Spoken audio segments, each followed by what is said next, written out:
Assalamualaikum warahmatullahi wabarakatuh. Ibu, bapak, saudara-saudari, para pencinta kebenaran, kita saling mengingatkan dalam masih era pemilihan umum ini. Pada akhir bulan Maret sampai awal April, pertengahan bulan Ramadan, itu tema yang banyak dibicarakan orang adalah perselisihan hasil pemilihan umum. Nah, ini terjadi perselisihan. Berselisih itu kan artinya tidak sepaham ya. Kalau pemilu yang lalu itu ada 262 kasus yang diperiksa di komisi dari Mahkamah Konstitusi. Itu perselisihan DPR RI, DPR daerah, kemudian Dewan Perwakilan Daerah dan paslon Pilpres. Nah, 2024 ini ada naik jumlahnya menjadi 273 kasus. Pilpresnya tentu 2 kasus, DPD-nya 12, DPRD-nya 259.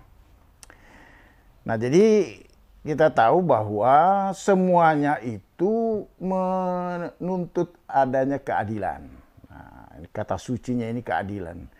Pemeriksaan persidangan itu selalu menuntut keadilan melalui memeriksa alat bukti, barang bukti, apa saja, kalau dalam lebih banyak dokumen, memeriksa saksi yang menyaksikan terkait dengan permohonannya itu, dan ahli.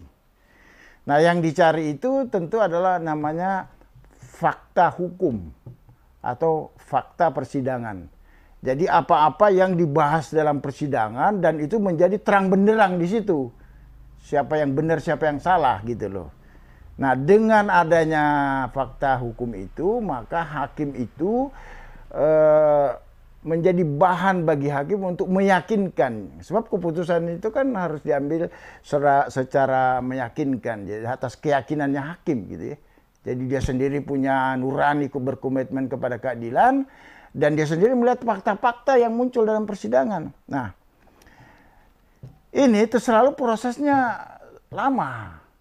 Apakah itu pengadilan agama, perceraian suami istri, ataupun rebutan harta waris, apakah itu pengadilan militer, apakah dia disersi, atau dia apakah itu pengadilan umum, masalah pidana perdata, apakah itu pengadilan tata usaha negara, dan juga pengadilan pemilu, itu sama hakikatnya mencari keadilan.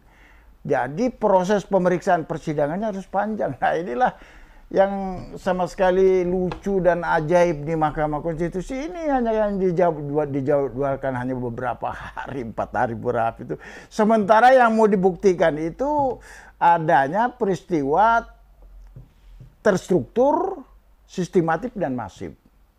Jadi kalau terstrukturnya pejabat itu, ada pejabat penting, katakanlah di pusat Jakarta, mereka ini punya hubungan struktural, tentu saja pengaruh kepada pejabat di provinsi sampai kepada kabupaten, terus barangkali sampai ke kelurahan, sampai desa. Nah, barang buktinya tentu agak susah, sebab kalau misalnya dia dikatakan dia terlibat begini begitu macam-macam, tetap mana buktinya? Ya bagaimana? Masa ada pejabat yang mau melakukan sesuatu yang melanggar ketentuan itu, buat surat resmi, saya perintahkan saudara untuk mengurangi dia, nggak mungkin. Nah, disinilah tantangan pembuktian itu, mencari fakta hukum itu. Kemudian ada lagi keterlibatan TSM, terstruktur, sistematis, dan masif yang dilakukan oleh pengusaha. Orang kaya apa? Nggak terlibat, ya terlibat orang kaya itu. Kenapa seorang kaya terlibat? Ya perusahaannya bagaimana? Bagaimana bisa jalan kalau tidak dibantu oleh pejabat-pejabat yang berkuasa?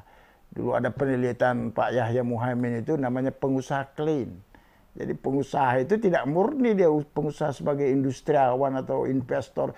Dia itu lebih banyak menjadi pengusaha karena ditopang oleh kebijakan-kebijakan politik begitu. Nah, para pengusaha kaya ini juga menggunakan pasukannya, anak buahnya, karyawannya. Itu bisa ribuan turun ke daerah mempengaruhi orang sebenarnya. Itu juga TSM. Nah, ada 2 macam ini. TSM yang dilakukan oleh pejabat dan dilakukan oleh pengusaha itu juga bisa berkolaborasi, mereka bersinergi, tolong menolong, tunggang menunggang gitu kan, di jalan yang melanggar ketentuan gitu. Nah, jadi bagaimana cara pembuktiannya? Nah, inilah pertanyaan besar ya. Karena kompetensi sebagaimana kita ketahui, kompetensinya hakim Mahkamah Konstitusi itu menyelesaikan pertengkaran DPR dengan presiden. Lah, sedangkan kompetensi mewakili TSM ini kan sangat berbeda sekali. Jadi riwayatnya Hakim MK itu adalah mereka itu kompeten mengetahui bahwa presiden tidak melakukan pelanggaran yang menurut pendapat DPR. Sementara yang lain, 3 hakim yang lain, dia itu punya kompetensi mengikuti betul bahwa tuduhannya, pendapatnya DPR itu benar adanya. Nah, jadi beda kompetensinya. Ada yang mengatakan, otomatis lah mereka juga mampu begitu, nggak bisa otomatis. Sebab yang namanya hakim pengadilan militer itu diasumsikan punya kompetensi karena memang dididik jadi hakim. Dia dididik secara militer, dia tahu aturan-aturan militer, dia punya praktik di kehidupan militer, maka dia punya kompetensi di bidang itu. Dia pengadilan agama, ya kan dia dididik. Dia tuh sarjana hukum syariah gitu ya. Kemudian juga praktik macam-macam. Jadi dia nggak punya kompeten karena memang dia memiliki dasar ilmu dan besar di situ. Nah, sekarang Hakim MK dianggap punya kompeten mengadili. Kapan belajar ilmu pemilunya?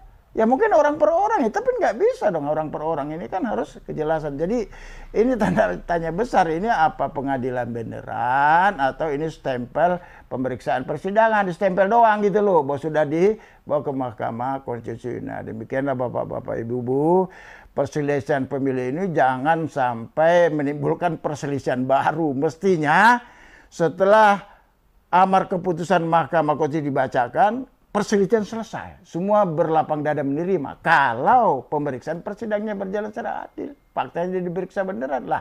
Kalau faktanya tidak diperiksa beneran, kemudian tiba-tiba membuat keputusan kilat, singkat, padat, dan tidak jelas, tidak memuaskan para pihak, nah ini akan jadi masalah. Nah, kita tunggu proses selanjutnya. Assalamualaikum warahmatullahi wabarakatuh.